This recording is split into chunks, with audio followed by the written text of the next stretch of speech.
ভারত উপমহাদেশে মাফিয়া নামটি শুনলেই যার কথা প্রথমে স্মরণে আসে সেটি হলো দাউদ ইব্রাহিম। নানা জল্পনা কল্পনায় থাকা এই দাউদ ইব্রাহিমকে নিয়ে আজ আমাদের ভিডিওটি। মুম্বাই পুলিশের এক কনস্টেবল ছিলেন ইব্রাহিম কাসকর। ডংরি নাগপাড়া এলাকায় কর্তব্যরত কাসকরকে সবাই শ্রদ্ধা করতেন। ইব্রাহিম আর আমিনা কাসকরের 12 সন্তানের অন্যতম দাউদ। সপ্তম শ্রেণীতে পড়ার সময় স্কুল যাওয়া বন্ধ করে দেন দাউদ। ছোটখাটো চুরি ছিনতাই করতেন প্রথমে, তারপরে শুরু হয় পকেটমারি, পাড়ার বন্ধুবান্ধবকে সঙ্গে নিয়ে মারপিট। এসব ভারতের অপরাধ জগতের সবচেয়ে বড় ডন দাউদ ইব্রাহিমের শুরুটা হয়েছিল এভাবেই। বছর 20 বয়সে ওই ছেলে ছোকরাদের সঙ্গে নিয়েই তিনি চ্যালেঞ্জ জানিয়ে বসেন সেই সময়ের প্রতাপশালী পাঠান গ্যাংকে। খবর বিবিসি। নিজের দলে অন্য ছেলেদের সঙ্গেই ছিল দাউদের ভাই সাব্বিরও। পরে সংবাদ মাধ্যম যে গোষ্ঠীকে ডি কোম্পানি নামে অভিহিত করতে থাকে। মনে করা হয় এখন দাউদের আরেক ভাই আনিস ইব্রাহিম ডি কোম্পানি সব কাজকর্ম দেখাশোনা করেন। দাউদের প্রথম বড় অপরাধ ছিল ভাই সাব্বির আর তার দলের সদস্যদের নিয়ে একটা ব্যাংক লুটের ঘটনা। মুম্বাইয়ের কানুক বন্দর এলাকার ব্যাংক ডাকাতির পরেই শহরের সংবাদ মাধ্যমের নজরে যেমন তিনি আসেন, তেমনই তার দিকে নজর পড়ে অন্য গ্যাংগুলোরও। দাউদ মনে করেছিলেন সেই সময়ের ডন হাজি মাস্তানের অর্থ ছিল ব্যাংকে, কিন্তু আসলে এক দশকের মধ্যে সবচেয়ে বড় ব্যাংক ডাকাতিতে লুট হওয়া অর্থ ছিল মেট্রোপলিটন কোঅপারেটিভ ব্যাংকে। ছেলের কীর্তি শুনে হতবাক হয়ে গিয়েছিলেন ইব্রাহিম কাসকর। মুম্বাইয়ের senior crime reporter Hussain Zaidi এ ঘটনার কথা উল্লেখ করেছেন দাউদকে নিয়ে লেখা তার ডংরি টু দুবাই বইয়ে। ইব্রাহিমের একটা নিজস্ব নেটওয়ার্ক ছিল, তাদের মাধ্যমেই তিনি তার 2 ছেলের খোঁজ নিতে শুরু করলেন। বেশ কয়েকদিন পর ইব্রাহিম কাসকর জানতে পারলেন যে তার 2 ছেলেই বাইকুল্লা এলাকায় এক বন্ধুর বাড়িতে লুকিয়ে আছে। বাড়ি ফিরিয়ে আনলেন দুজনকেও। জাইদি তার পরের ঘটনা বর্ণনা করেছেন এভাবে।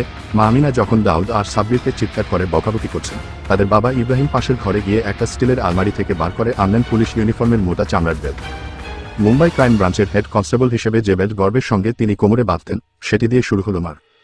এক নাগারে 2 ছেলের পিঠে পড়ছিল বেল্টের মার। তাদের দুজনের পুরো পিঠে কাশিতে পড়ে গিয়েছিল।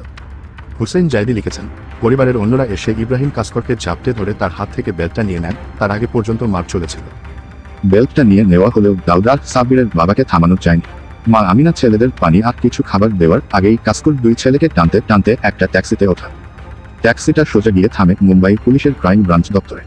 হুসেইন জাইদি লিখেছেন, 2 ছেলেকে নিয়ে সোজা অফিসারদের সামনে হাজির হন ইব্রাহিম কাসকর। ছেলেদের কীর্তির জন্য হাতজোড় করে ক্ষমা চান হেড কনস্টেবল। তখন তার চোখ দিয়ে অঝরে জল পড়ছে। বাবার সততা দেখে দয়া হয় অফিসারদের। তারা দুজনকেও ছেড়ে দেন। এ ঘটনায় সম্ভবত জন্ম দিয়েছিল পরবর্তীকালে ডন দাউদ ইব্রাহিম। 1993 সালের সিরিয়াল বিস্ফোরণের একটি হামলার মূল হোতা ছিলেন দাউদ ইব্রাহিম, এমনই অভিযোগ। মুম্বাইয়ের অপরাধ জগতে দাউদ ইব্রাহিমের প্রবেশের সঙ্গে সঙ্গেই আগে থেকেই প্রতিষ্ঠা অন্ধকার জগতের বাদশাদের সঙ্গে তার লড়াই শুরু হয়ে যায়। পাঠান গ্যাংয়ের সদস্যরা প্রথমে হত্যা করে দাউদের ভাই সাব্বিরকে। 1986 সালে সেই গোষ্ঠীর অন্যতম কারিম লালার ভাইপো সামাদ খানকে খুন করে দাউদ তার বদলা নেন। এরপরেই দাউদ ইব্রাহিম ভারত ছাড়েন। দুবাই থেকে শুরু হয় ডি কোম্পানির কাজকর্ম। 1992 সালে বাবরি মসজিদ ধ্বংসের পরে মুম্বাইয়ে দাঙ্গা শুরু হয়। বহু মুসলমান সেই দাঙ্গায় নিহত হন। এ ঘটনা দাউদ ইব্রাহিমকে খুবই বিচলিত করেছিল বলে মনে করা হয়। মুম্বাইয়ের অবসরপ্রাপ্ত পুলিশ কমিশনার রাকেশ মারিয়া তার আত্মজীবনী লেট মি সে ইট নাও তে লিখেছেন, বাবরি মসজিদ ধ্বংসের পর মুম্বাইয়ের মুসলমানরা দাউদকে এগিয়ে আসার জন্য অনুরোধ করেছিলেন, কিন্তু তিনি প্রথমে কিছু করেননি। পরে বেশ কয়েকজন মুসলমান নারী দাউদের কাছে চুরি পাঠিয়ে দিয়েছিলেন। এরপরেই দাউদ ইব্রাহিম মুম্বাই সিরিয়াল বিস্ফোরণের পরিকল্পনা করেন বলে মনে করা হয়। তার বিরুদ্ধে অভিযোগ, পাকিস্তানের আইএসআই-এর সহায়তায় তিনি চোরাপথে ভারতে বিস্ফোরক নিয়ে আসেন। আর তা দিয়েই 1993 সালের 12 মার্চ সিরিয়াল বিস্ফোরণ ঘটানো হয়। সেদিন একের পর এক বিস্ফোরণ ঘটিয়ে 257 জনকে নিহত আর 700 জন আহত হওয়ার ঘটনার মূল চক্রী ছিলেন দাউদ ইব্রাহিমই, এমনটি অভিযোগ। বিস্ফোরণে দাউদকে সহায়তা করেছিলেন তার গ্যাংয়েরই ছোটা শাকিল, টাইগার মেমন, ইয়াকুব মেমন আর আবু সালেম। বিস্ফোরণে জড়িত থাকার অপরাধে আবু সালেমের যাবজ্জীবন সাজা হয়েছে আর ইয়াকুব মেমনের ফাঁসির আদেশ হয়। আল কায়দা আর লস্করে তৈয়বার সঙ্গেও দাউদ ইব্রাহিমের যোগাযোগ ছিল বলে অভিযোগ আছে। যুক্তরাষ্ট্র অভিযোগ করে যে 9/11 ওয়ার্ল্ড ট্রেড সেন্টারে বিমান হামলার ঘটনাতেও দাউদের যোগ ছিল। তাকে একজন গ্লোবাল টেরোরিস্ট আখ্যা দিয়ে বিভিন্ন দেশে ছড়িয়ে থাকা দাউদের সব সম্পত্তি অধিগ্রহণ করতে চেয়েছে যুক্তরাষ্ট্র। দুবাই থেকে দাউদ ইব্রাহিম পাকিস্তানে চলে আসেন বলে জানা যায়। ভারত সবসময়ই অভিযোগ করে থাকে যে পাকিস্তানের আইএসআই দাউদকে মদদ দিয়ে থাকে। তিনি করাচিতে বসবাস করেন বলে মনে করা হয়, কিন্তু পাকিস্তানের অভিযোগ সবসময় অস্বীকার করে আসছে।